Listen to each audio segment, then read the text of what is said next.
Gold's price moved lower since our last report and seems to have stabilized somewhat since yesterday. Today we are to discuss the fundamental challenges laid ahead for the precious metal, the negative correlation of the dollar with gold, the recent movement of US yields, as well as upcoming financial releases that may affect the direction of gold's price action. We also added a note for the possible implications for the Fed interest rate decision on gold's price. Finally, we will be concluding this report with a technical analysis of gold's daily chart.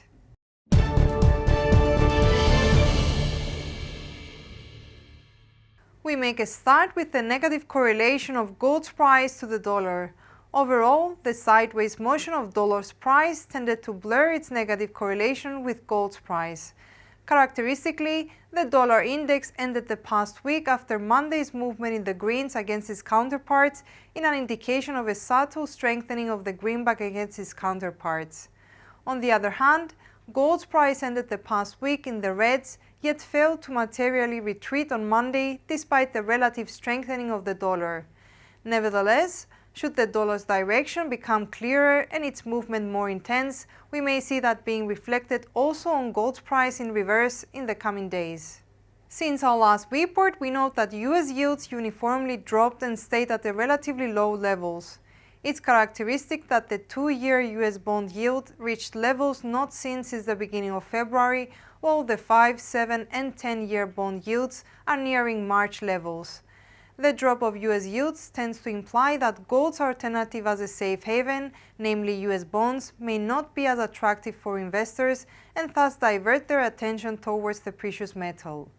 Yet that does not seem to be the case in the past few days, as gold's price failed to benefit from the drop of US yields.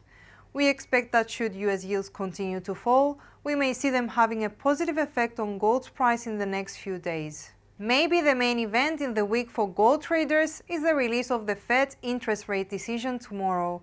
The bank is widely expected to remain on hold, keeping rates at the range of 5.25% to 5.50%.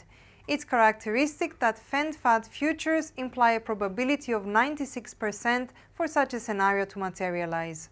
At the same time, Fed fund futures also imply that the market expects the bank to start cutting rates in September and deliver another 2 rate cuts until the end of the year. Hence, should the bank remain on hold as expected, we may see the market's attention turning towards the Fed's intentions.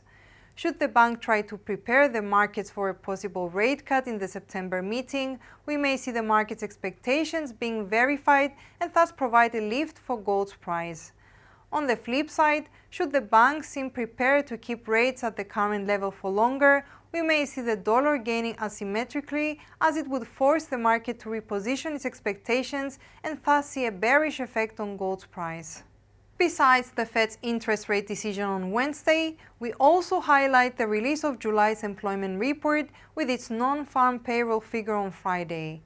Analysts expect the NFP figure to drop to 175K from June's 206K, the unemployment rate to remain unchanged at 4.1%, and the average earnings growth rate to slow down to 3.7% year-on-year if compared to June's 3.9% year-on-year.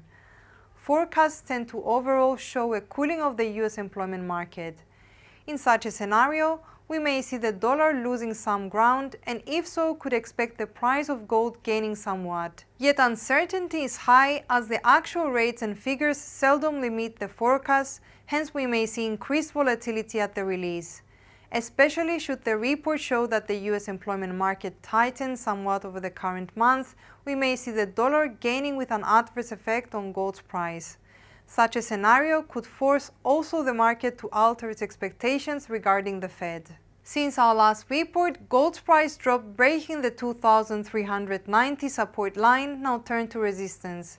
The precious metals price corrected higher and stabilized somewhat, yet remained at the 2,390 level. Please note that the RSI indicator is currently running along the reading of 50, implying a rather indecisive market, which could allow the stabilization to remain. Also, the Bollinger Bands have started to converge in a signal of reduced volatility for the bullion's price to be reduced, that may also allow the price of gold to stabilize. Hence, we tend to maintain a bias for the sideways motion to be maintained for the time being. It should be noted that the precious metals movement seems to be threatening the downwards trend line guiding it since the 17th of July, which tends to create a make or break situation for gold's price. Also, given the high impact financial releases expected in the coming days, the overall picture looks like the calm before the storm. Should the bulls take over, we may see the price of gold breaking the pre-mentioned downwards trend line in a first signal that the bearish movement has been interrupted, break the 2,390 resistance line and take aim if not reach the 2,480 resistance level. Should the bears maintain control over the precious metals price, we may see it aiming for the 2,290 support line, which withheld the bearish pressure a number of times since the second half of April. Thank you for tuning in to our financial report today. We hope you found it useful. From all of us here at IronFX, we